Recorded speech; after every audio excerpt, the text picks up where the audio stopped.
tardes, estimados participantes. Tengan a bien retornar una vez más a nuestras sesiones de nuestro diplomado desarrollado en violencia contra la mujer y los integrantes del grupo familiar. Asimismo, se encuentra presente en nuestra sala de plataforma el doctor Cristian. Doctor Cristian, buenas tardes. Doctora, muy buenas tardes. Buenas tardes con todos los participantes. ¿Cómo está, doctor? Adelante, la plataforma es suya, doctor. Muchas gracias, doctora. Nuevamente mi saludo cordial para todos los participantes, doctores y doctoras. Tengan ustedes muy buenas tardes. Como siempre, agradeciendo a los organizadores de este evento, CEPROES ICA y Colegio de Abogados de Apurímac. En primer lugar, solo como comentario, mi gratitud por su comprensión del día de ayer, que por motivos laborales no pude conectarme a este compromiso, a este diplomado. Sí, sin mayor detalle, vamos a dar inicio entonces a la sesión correspondiente al día de hoy. He preparado unas diapositivas para hacer un poco más didáctica nuestra conversación. Compartiendo pantalla, por favor me confirman cuando ya haya recepción. Perfecto, doctor. Ya estamos con las diapositivas en la plataforma. Gracias, doctora. Bien, continuando con las clases del diplomado Violencia contra las Mujeres y los integrantes del grupo familiar, siempre recordando, en primer lugar, clases online 100% interactivas, dependerá de ustedes su participación. El tema que corresponde a la sesión número 13 es el delito de violación de la libertad sexual, parte 2. Doctores, discúlpenme un segundo, por favor.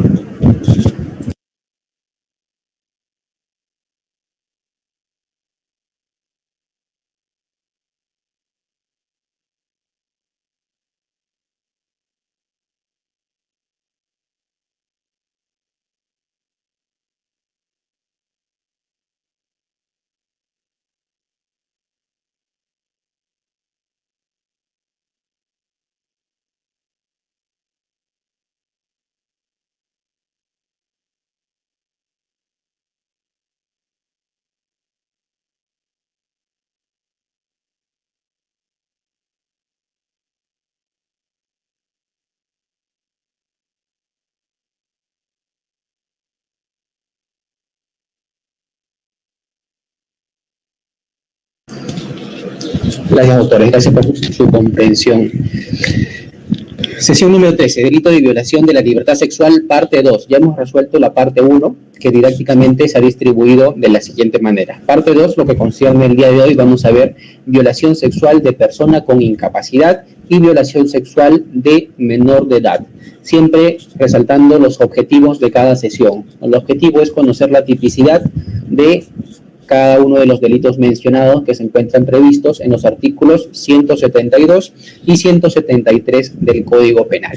Violación sexual de persona en incapacidad de dar su libre consentimiento y violación sexual de menor de edad.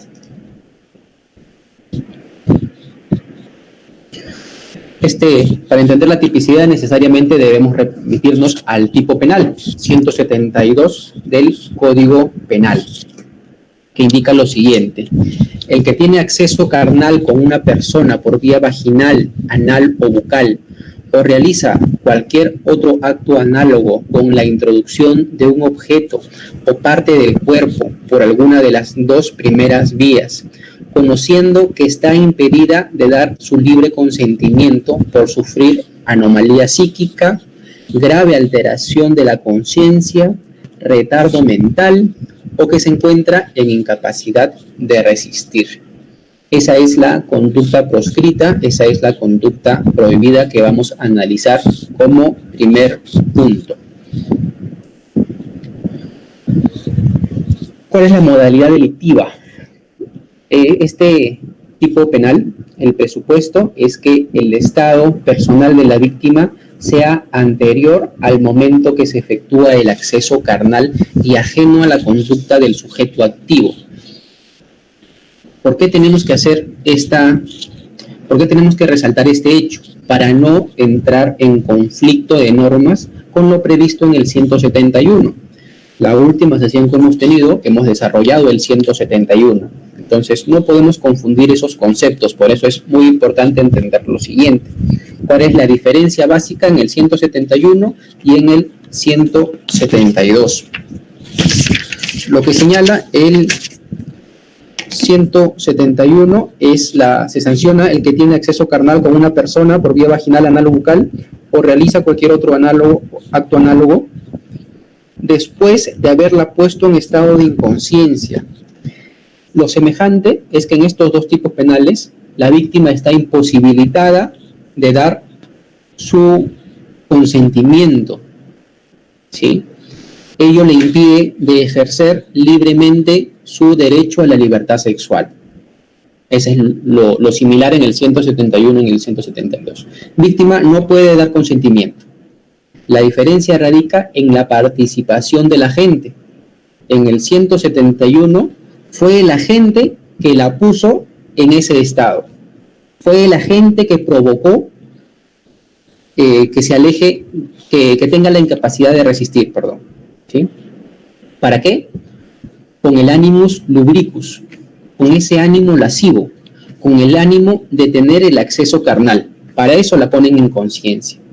Pero en esta modalidad que estamos comentando, en el 172, el agente no la ha puesto, no ha contribuido, no ha actuado, no ha ejercido ninguna acción para poner a la víctima en ese estado, sino que se ha aprovechado de que está en ese estado. Se ha aprovechado de su situación, de su incapacidad de dar su libre consentimiento para tener el acceso carnal. Esa es la diferencia que debemos resaltar con la modalidad 171. Ahora, esta modalidad 172 prevé que la víctima tiene que estar impedida de dar su libre consentimiento. ¿Por qué? Por anomalía psíquica, por grave alteración de la conciencia, por retardo mental o que se encuentre en incapacidad de resistir. ¿Qué es entonces, pues, esta anomalía psíquica? La anomalía psíquica es, este estado comprende todas las enfermedades mentales. Esa es la anomalía psíquica. Todas las enfermedades mentales. Un esquizofrénico, una persona que adolece de esquizofrenia, ¿será sujeto pasivo de este tipo? Evidentemente que sí. Pero hay que resaltar también que esta anomalía psíquica, una enfermedad mental, genera pues desórdenes, trastornos permanentes o transitorios. Lo relevante es que para la consumación del tipo sí presente la anomalía. No importa si es permanente,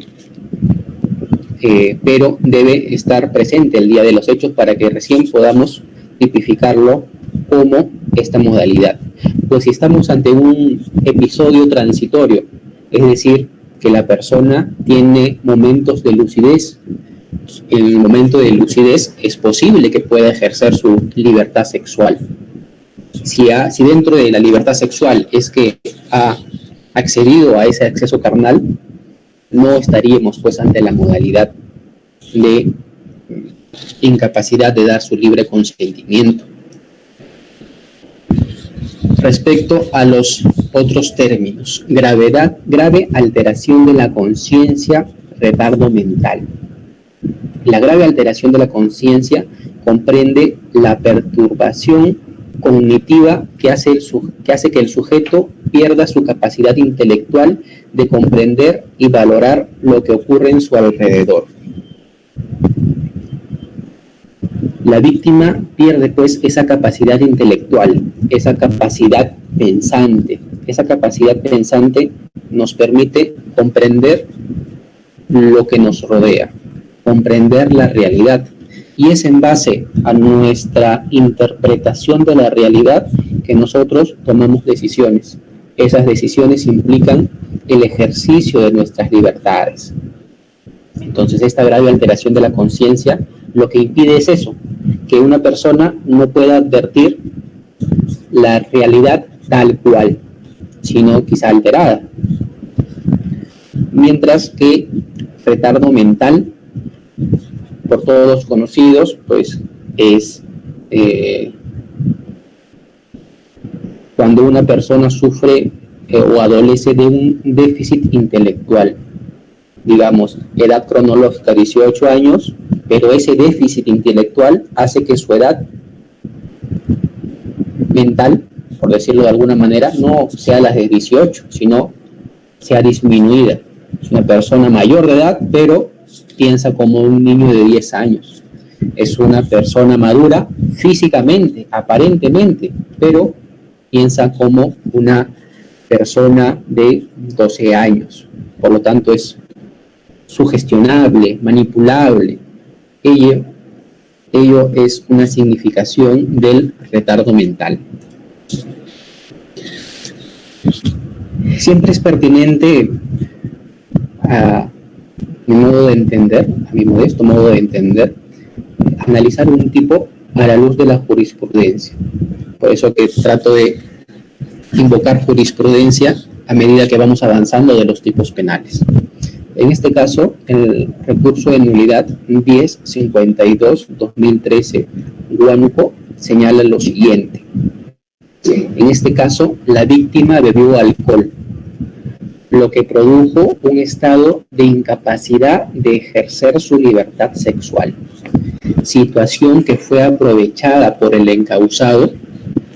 En consecuencia, al haberse probado que el encausado no la colocó en estado de indefensión, sino que aprovechó su estado de alteración temporal de conciencia, tipifica como 172. Ese es un caso real, ese es un caso que llega a la Corte Suprema. Y este es un caso para entender realmente cuál es la diferencia 171 y 172. 171 y 172, semejanza, ambos, la víctima, el sujeto pasivo, está impedido de otorgar su consentimiento por alguna incapacidad. ¿Sí? La diferencia que en el 171, el agresor, el victimario, el autor, es quien la pone a la víctima en esa condición para tener el acceso carnal. Y en el 172 no tuvo participación el agente en ponerla en esa condición, pero sí se aprovecha de esa condición para consumar el acto sexual. ¿Y lo que pasa en ese caso? En este caso del recurso de nulidad 1052-2013, la víctima ingirió el alcohol,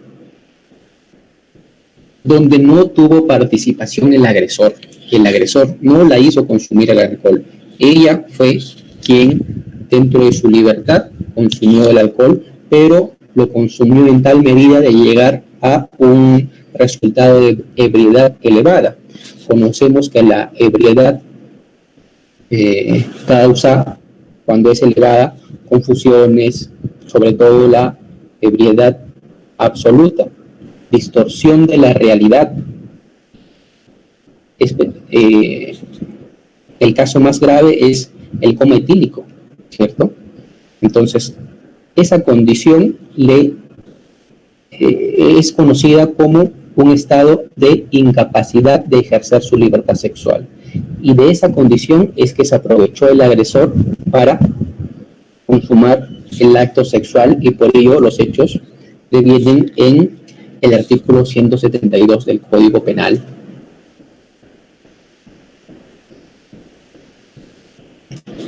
Este siguiente caso, la casación 697-2017-1,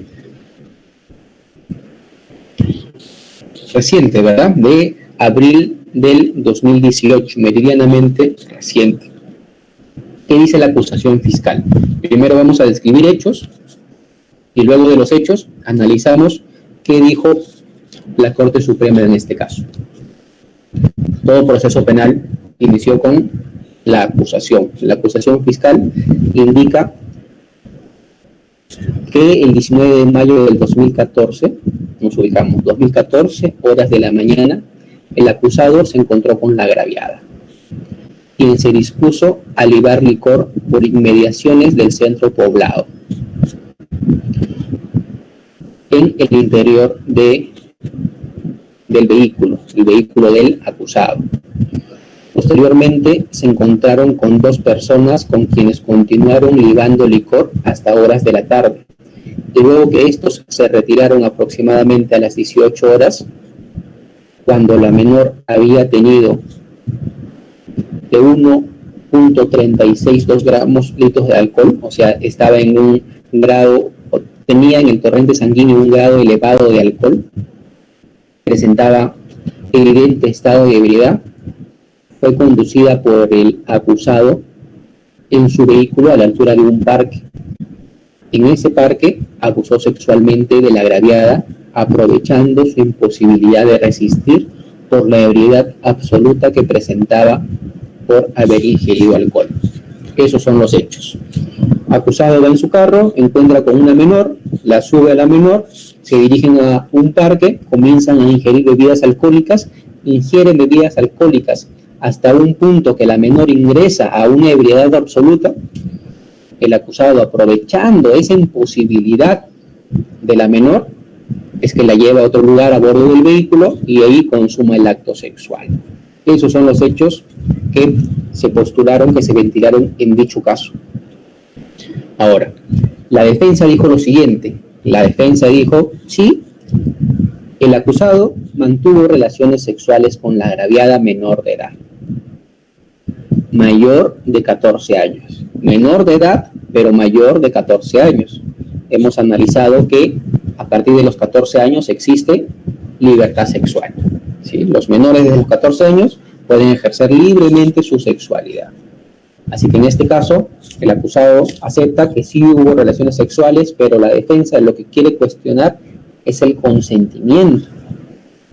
Lo que dice la defensa es que la menor de 14 años está en pleno uso de su libertad sexual y que el consumo de alcohol fue en escasa cantidad, así que esas relaciones sexuales indica que fueron consentidas.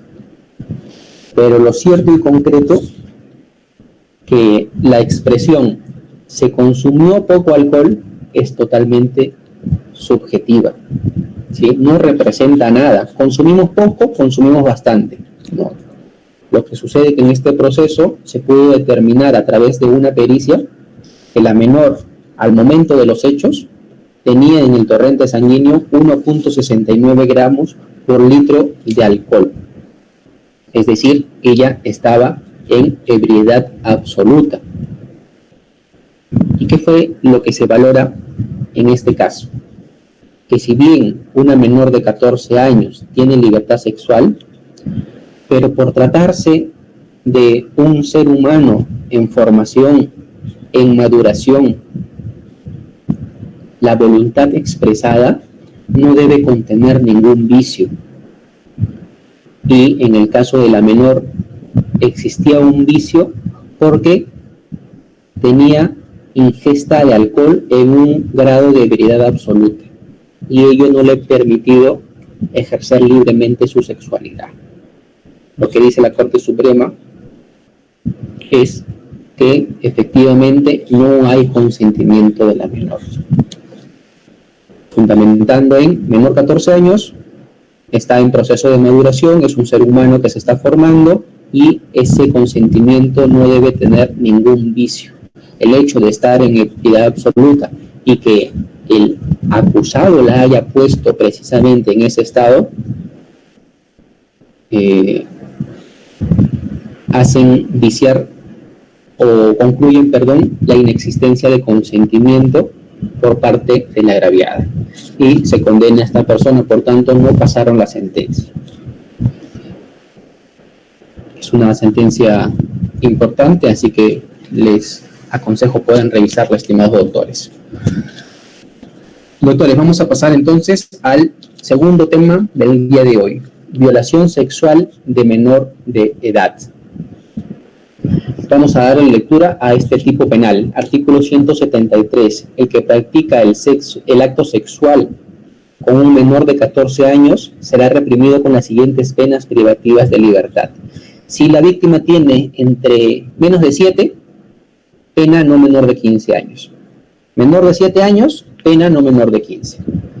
Menor de 7 a 10 años, pena no menor de 8 años. Menor de 10 a 14 años, pena no menor de 5 años. Para entenderlo muy sencillo. Menor de 7 años, 15 años de prisión. Menor de 7 a 10 años, 8 años de prisión. Menor de 10 a 14 años, 5 años de prisión. Este tipo penal se encontraba vigente cuando el Código Penal entra en vigencia en el año 1991. Lo que queremos es evidenciar la diferencia que ha existido en la descripción típica, porque ya se sancionaba la conducta, violación de menor de edad ya era sancionable. Pero lo que quiero resaltar es lo siguiente: ubiquémonos en el inciso 3, que preveía menor de 10 a 14, pena de 5 años, ¿cierto? 5 años. Es decir, si se evidenciaba, si se corroboraba en un juicio oral que el acusado había ultrajado a una menor de 13 años, 5 años. Imaginemos que 5 años no tiene antecedentes, la pena se ubicaría en el primer tercio, y se hace una conclusión anticipada y se obtendría una pena aproximada de 3 años, lo que traería consigo la posibilidad de inclusive una suspensión de pena. En apariencia, pues resultaría una pena baja, ¿verdad? Ahora, ¿cuál es la diferencia con nuestro tipo penal actual? Sanciona con cadena perpetua. Sanciona con cadena perpetua y no hace diferencia, no hace diferenciación sobre las edades. Lo que concluye es: menor de 14 años es menor de 14 años. Tenga 14, tenga 10, tenga 5, tenga 4, es menor de edad. Y requiere una pena de cadena perpetua. Es decir, si en el año 1991 se hubiera cometido un abuso sexual contra un menor de 13 años, se hubiera aplicado por sistema de tercios una pena aproximadamente de 3 años. ¿Sí? En el 2020, 29 años después, caso muy similar, se atenta sexualmente contra una menor de 13 años. La pena no es 3 años, como en 1991. La pena es cadena perpetua. Evidentemente, del 91 al 2020 estoy mostrando solamente sus artículos, pero en el camino ha existido varias modificaciones. Similar proceso del delito de violación sexual, que sí pudimos mencionar todas las evoluciones que tuvo el tipo o la descripción típica de violación sexual. ¿Sí? Bueno, entonces nos enfocamos ahora, luego de esa nota, nos enfocamos en el 173 del Código Penal.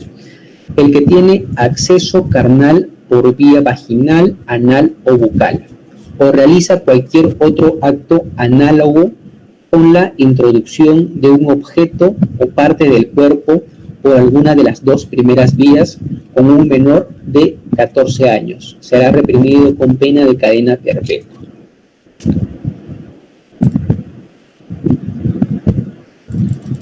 Hemos mencionado en clase anterior la diferencia, el concepto de integridad sexual, que es necesario traerlo a colación para poder desarrollar la tipicidad del delito de violación sexual de menor de edad. Sabemos que la libertad sexual es la capacidad de decisión del sujeto, ¿sí? Libertad sexual, la capacidad de decisión de toda persona sobre sus relaciones sexuales, si quiere mantenerlas o no, ¿cierto? Ahí están las dos. Bienvenida, doctora, bienvenida. Ahí están los dos aspectos de la libertad sexual. Libertad para decidir con quién y libertad para decidir con quién no. Ahí están los dos aspectos de la libertad sexual. mientras que la indemnidad sexual apela al derecho de las personas que no tienen esa capacidad de decisión sobre su vida sexual y cuyo proceso de formación se trata de proteger para poder asegurar el desarrollo de su personalidad, para poder asegurar el desarrollo de su sexualidad y en base a ese desarrollo en un futuro puedan ejercer su libertad sexual sin ningún vicio, sin ningún problema. Ese es un concepto que nos trae Muñoz Conde.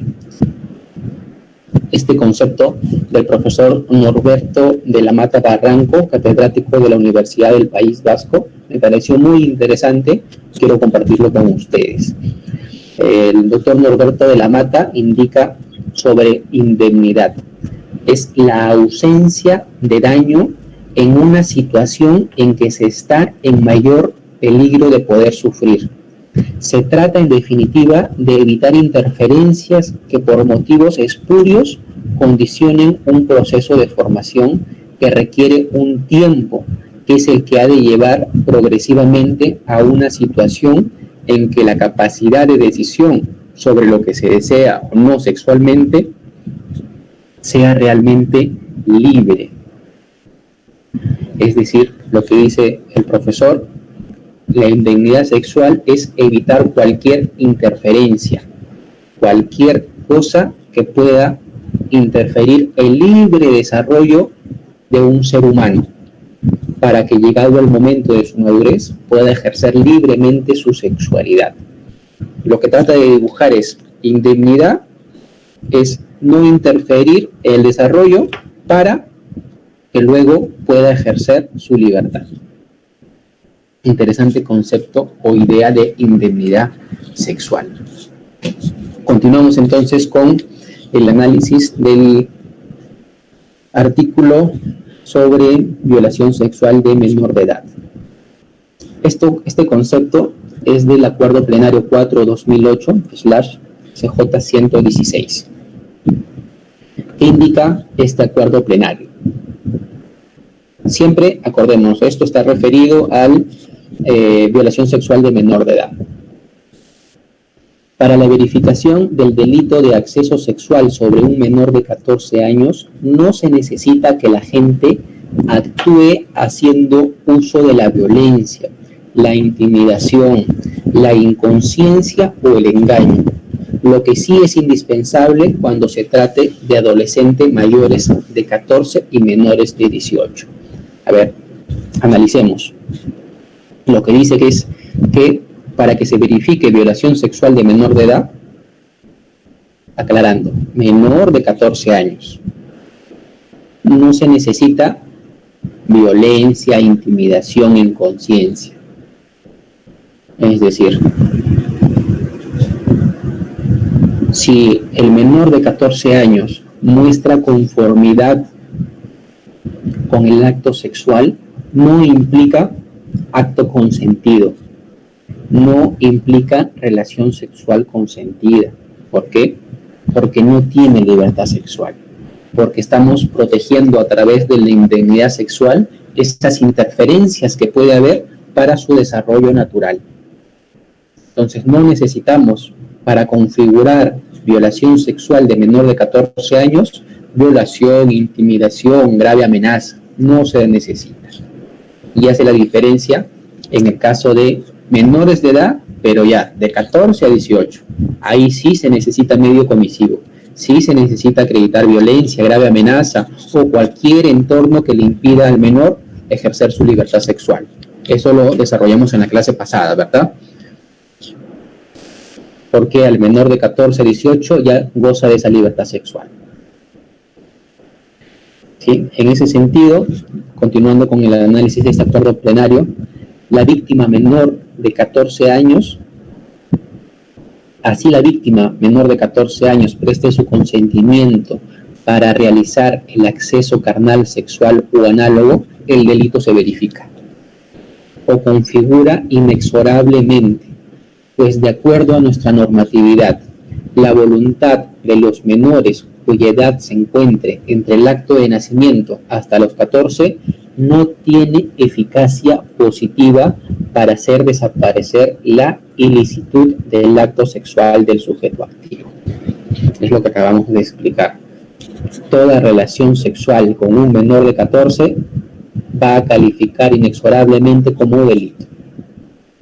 No existe la posibilidad que el agresor indique: tuve relaciones con la menor de 11 porque ella dio su consentimiento. No existe consentimiento de un menor de 14 años, de acuerdo a nuestra normatividad y a su vez la interpretación que efectúa la Corte Suprema a través de este acuerdo plenario 4/2008.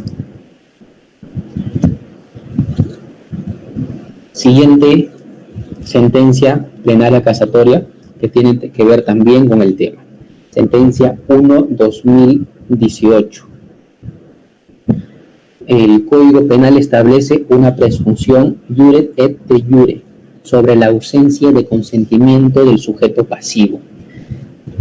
Presunción iure et de iure sobre la ausencia del consentimiento del sujeto pasivo.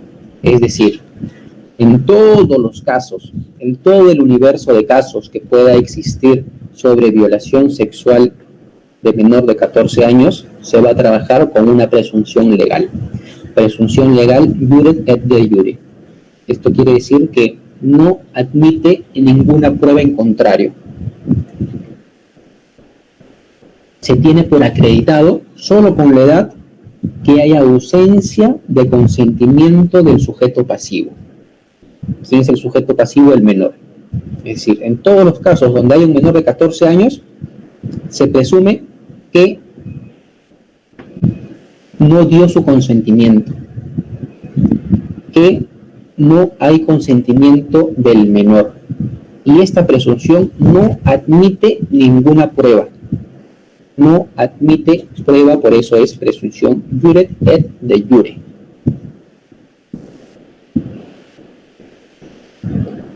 Hemos verificado que actualmente el tipo penal 173, violación de menor de edad, sanciona todos los actos de violación desde el menor de 14 años con cadena perpetua. Cabe la pregunta entonces: ¿la pena de cadena perpetua es constitucional? ¿Tiene constitucionalidad? ¿Está de acuerdo a nuestro texto constitucional? ¿Qué dice el Tribunal Constitucional sobre este extremo?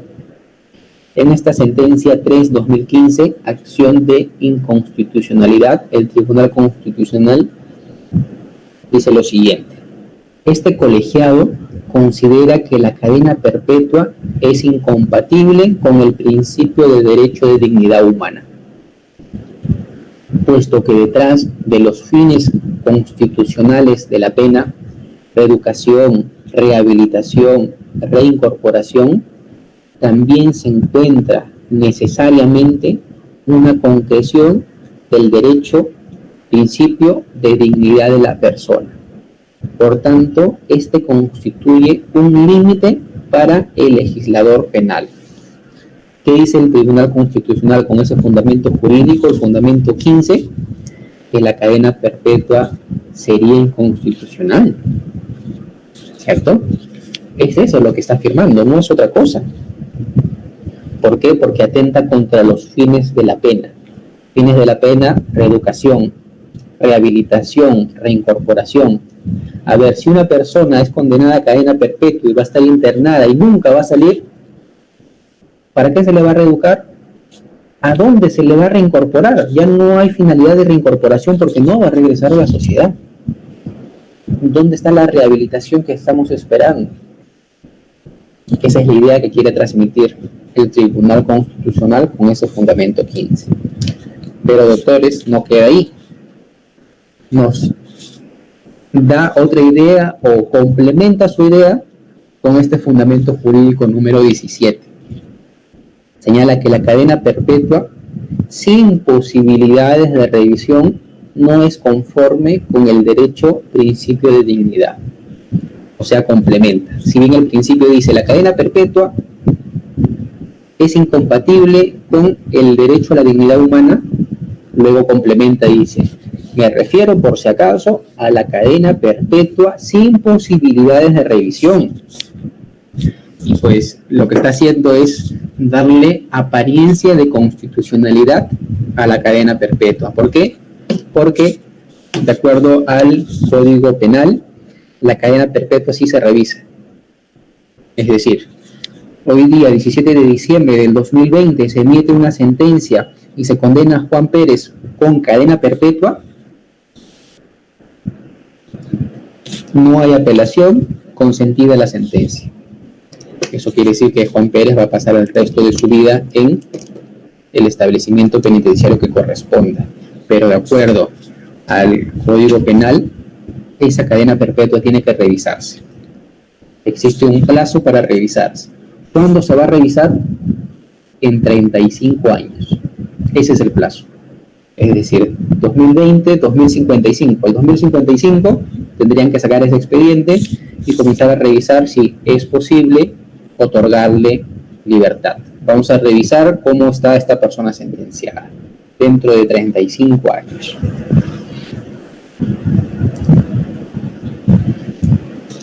Esa es la postura de nuestro Tribunal Constitucional. ¿Y qué dice la Corte Suprema de la República? La Corte Suprema pues también se pronuncia al respecto y da la apariencia que con este pronunciamiento trata de responderle al Tribunal Constitucional. El Tribunal Constitucional está diciendo, pena de cadena perpetua sin revisión sería inconstitucional porque la pena tiene fines. Los fines son la reeducación, la resocialización, la reincorporación de la gente a la sociedad. Y si se le manda de por vida, ya no hay fines de la pena, ¿cierto? La Corte Suprema dice lo siguiente, y es de aclarar que lo dispuesto en el artículo 139, numeral 22 de la Constitución, en cuanto establece como un principio que el régimen penitenciario tiene por objeto reeducación, rehabilitación y reincorporación del penado a la sociedad, no contiene un derecho fundamental. De tal principio no se derivan derechos subjetivos, sino un mandato dirigido a los poderes públicos, cada uno en el ámbito de sus competencias, para orientar el régimen penitenciario en función a la pena privativa de libertad, y como tal no puede servir de parámetro de constitucionalidad de las leyes, no condiciona la posibilidad y la existencia misma de la pena a ese objetivo. Los fines reeducadores, rehabilitadores y de reincorporación no son los únicos objetivos admisibles de la privación de libertad, ni por lo menos el que se haya de considerar contraria a la Constitución la aplicación de una pena que pudiera no responder exclusivamente a dicho punto de vista. ¿Qué dice la Corte Suprema? Si bien un principio constitucional es que la pena debe estar orientada a reeducar, rehabilitar, reincorporar, hace una diferencia y dice, esos fines no son el derecho del sentenciado. El sentenciado no tiene el derecho a, como cometí un delito, reedúcame pues. Como cometí un delito, reincorpórame a la sociedad pues. Como cometí un delito, rehabilítame. No son derechos del sentenciado, son principios constitucionales referidos a la pena que obligan al Estado a través del régimen penitenciario orientar la pena a esos fines. Es decir, vinculan al Estado para que la pena sea pues reeducadora, rehabilitadora, reincorporativa, pero no como derechos del sujeto, del ciudadano. Y por ahí indica que desde esa perspectiva no se puede declarar la inconstitucionalidad de la pena de cadena perpetua.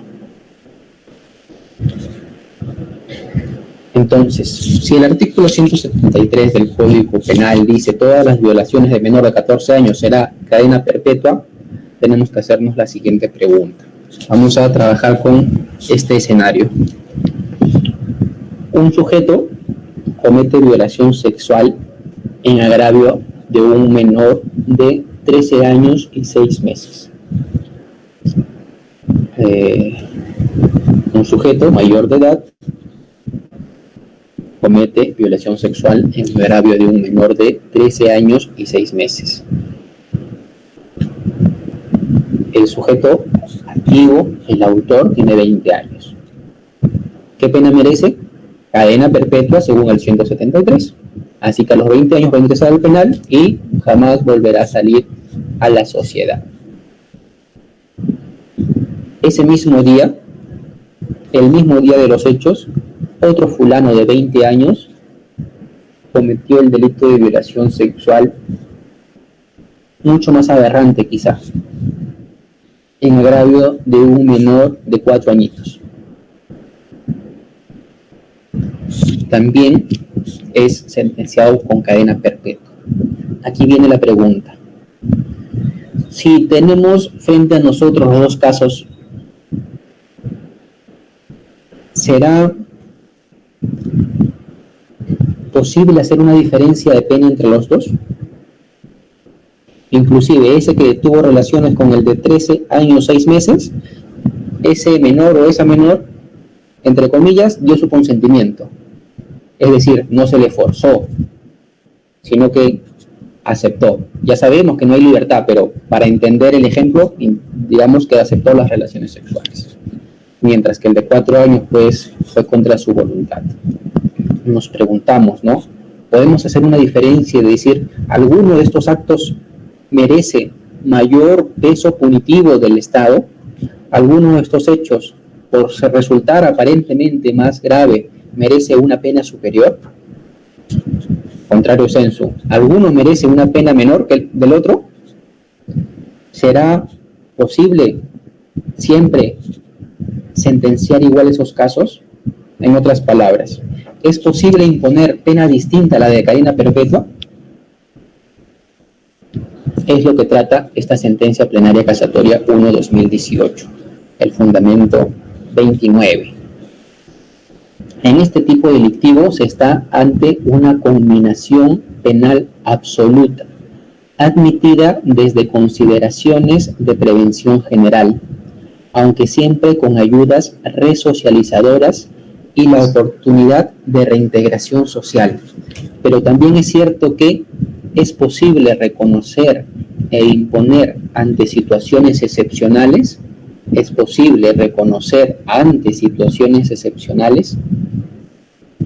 una pena privativa de libertad temporal, aunque uno u otro modo esencialmente grave. O sea, está reconociendo si es posible dar una pena de cadena perpetua a un acto de violación sexual de menor de 14 años, pero necesariamente, esencialmente, tiene que ser una pena grave, dice. Me está hablando entonces de una excepción.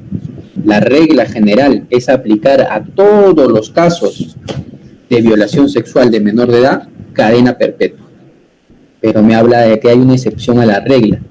¿Cuál es la excepción? Primero, cuando concurre al hecho una causa de disminución de punibilidad o es aplicable una regla de reducción de la pena por bonificación procesal. Y segundo, cuando se presenten circunstancias especialmente relevantes desde criterios preventivos que reduzcan sensiblemente la necesidad de pena. Sí, entonces esos son los casos en los que puede variarse y ya no emitirse sentencia de cadena perpetua. Para más o menos ubicarlo, para más o menos entenderlo, nos hablan en los casos de una reducción por bonificación procesal. ¿Cuándo se presenta esto? Terminación anticipada, por ejemplo, conclusión anticipada. En la terminación anticipada se reduce 1/6 de la pena, ¿cierto? 1/6 de la pena. Y en la conclusión, 1/7 de la pena. La pregunta es, si existe una pena atemporal como la cadena perpetua, ¿cómo le sacamos el sexto? ¿Cómo le sacamos el séptimo a la cadena perpetua si no tiene fin? Precisamente esa excepcionalidad lo que prevé es disminuirla prudencialmente, pero esencialmente grave. Lo que he podido conocer en la práctica es que se solicitaba cadena perpetua por el delito de violación sexual y se llegó a una conclusión anticipada. ¿Cuál fue la pena que aceptaron? 35 años de pena privativa de libertad, argumentando precisamente la bonificación procesal. El Código Penal, parte general, señala los tipos de pena. Entre los tipos de pena está la pena privativa de libertad. La pena privativa de libertad ha establecido que la mínima, no puede haber menos, pena de 2 días. La pena máxima, no puede haber pena más elevada. El tope máximo en la legislación peruana, 35 años. A excepción de la cadena perpetua, ¿no?, que puede ser más. Entonces, bajo esa bonificación de cadena perpetua, se le impuso 35 años de pena privativa de libertad. Fue un caso así muy grave, una menor de 8 o 9 años. Entonces, esos son los casos en los que se puede imponer una pena distinta a la de prisión preventiva. Es necesario traer a colación este artículo 15 sobre el error de comprensión culturalmente condicionado. Nuestro país, siendo necesariamente con muchas culturas, dentro de los 24 departamentos, las 3 regiones, conocemos que existe pues poblaciones todavía originarias, selva y sierra profunda de nuestro país. Es decir, todavía hay comunidades nativas, comunidades que nada tienen que ver con nuestra civilización. ¿Será posible pues imponerle una pena del Código Penal? Eso se tiene presente para aplicar las penas en los delitos contra la libertad sexual. ¿Qué dice el artículo 15 del Código Penal? El que por su cultura o costumbres comete un hecho punible sin poder comprender el carácter delictuoso de su acto o determinarse de acuerdo con esa comprensión, será eximido de responsabilidad cuando por igual razón esa posibilidad se haya disminuida, se atenuará la pena. Digamos que de las comunidades originarias, una persona que nunca ha salido, por decirlo de alguna manera, a la civilización, viene con su esposa de 13 años y la llevan a un hospital porque está en trabajo de parto. ¿Cuál es la obligación del médico? Comunicar a la autoridad policial. Hay una menor de 13 años que está gestando. Eso implica, pues, en apariencia una violación. Si esa persona ni siquiera conoce el castellano, el español, y en su comunidad es totalmente normal ese tipo de actos, ¿será posible darle una sanción? De allí que viene el término será eximido de responsabilidad. Pero en algún momento de la aplicación del derecho por parte de los operadores de justicia, esta idea se desdibujó y comenzó a aplicarse este criterio a diestra y siniestra, lo que generó en definitiva impunidad. Es decir, habían casos que no merecían ser tramitados como un error de comprensión culturalmente condicionado, pero así se tramitaron y así se sentenciaron. ¿Sí? Entonces, por eso viene la modificación de este segundo párrafo, que indica que solamente será aplicable siguiendo los lineamientos para procesos penales interculturales señalados por la Judicatura para los casos de la comisión de los delitos previstos en los capítulos tal y tal, que son pues contra la libertad sexual, en perjuicio de menores de 14 años y de mayores de 14 años cuando no hayan prestado su libre consentimiento. Este acuerdo plenario 1-2015 nos explica por qué se modificó ese segundo párrafo. Debido al incremento de procesos de delitos de abuso y violencia sexual en agravio de niñas y adolescentes de 14 años, los cuales tienen como autores a integrantes de comunidades campesinas y amazónicas del país. Sobre todo se modificó por esto, por la indebida aplicación que viene haciendo la justicia penal nacional de las consecuencias jurídicas que regula el artículo 15. Esa práctica disfuncional de los órganos jurisdiccionales coadyuva determinante a que tales actos de agresión sexual queden impunes. Lo que mencionaba, se reconoció que habían malas praxis para la aplicación de este artículo 15 y se aplicaba a infinidad de casos que no merecían ser aplicables esta eximente. Por ende, se absolvía a personas que merecían ser condenadas, se absolvía a personas que no habían entrado a ese error interculturalmente que detalla el artículo 15. Por ello se establece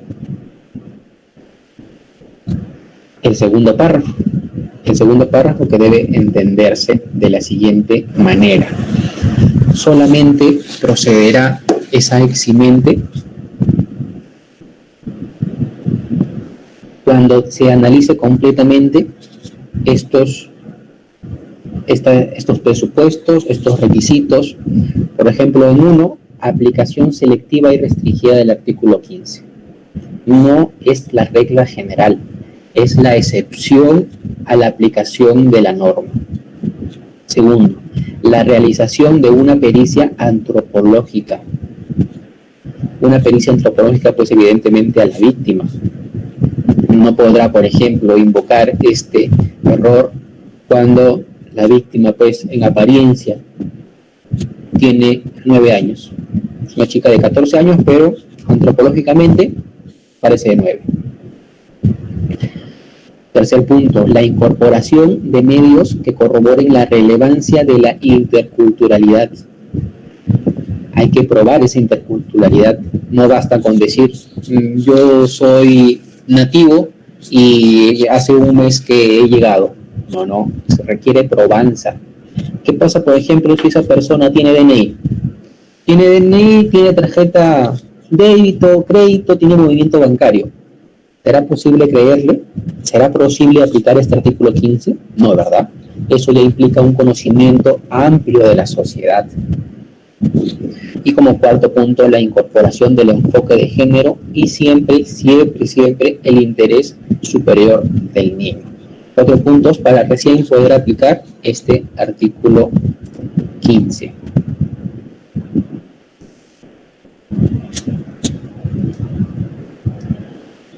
Doctores, hasta el momento lo que hemos avanzado es la sesión número 13. Esa sesión número 13 estaba referida a violación sexual de menor de edad y violación de persona en incapacidad de resistir. Esa sesión fue correspondiente al día de ayer, al día 16 de diciembre del 2020. La idea inicial consistía en que continuemos y empalmemos esta sesión 14. Para hoy día trabajar 2 sesiones y ponernos al día, como se dice. Sin embargo, quiero ponerle el conocimiento de todos los participantes, doctores y doctoras, y también de los organizadores. El impedimento que tuve el día de ayer para constituirme a esta clase fue que me encuentro de turno fiscal. Yo me desempeño pues como fiscal adjunto, estoy de turno. Ayer tuvimos 9 detenidos y el día de hoy, hace 1 hora, me han comunicado la existencia de un suceso de tránsito con consecuencias fatales. Entonces, dentro de unos minutos se va a llevar a cabo una inspección técnico-policial con perito de tránsito para determinar cuáles han sido las causas de ese accidente, lo que me obliga nuevamente a tener que avanzar solamente hoy día la sesión 13. Mañana estaría pendiente esta sesión número 14. Mañana nos toca sesión 14 y sesión 15. La sesión 15 es el delito de feminicidio. Entonces mañana nos pondríamos al día con sesión 14 y sesión 15. Doctores y doctoras, nuevamente agradecido por su comprensión. No vayan a pensar que se trata de irresponsabilidades, sino que es parte del trabajo. El turno fiscal pues es así, es estar alerta las 24 horas del día. Y tratándose pues de mi centro laboral no puedo apartarme de esa función tan estricta.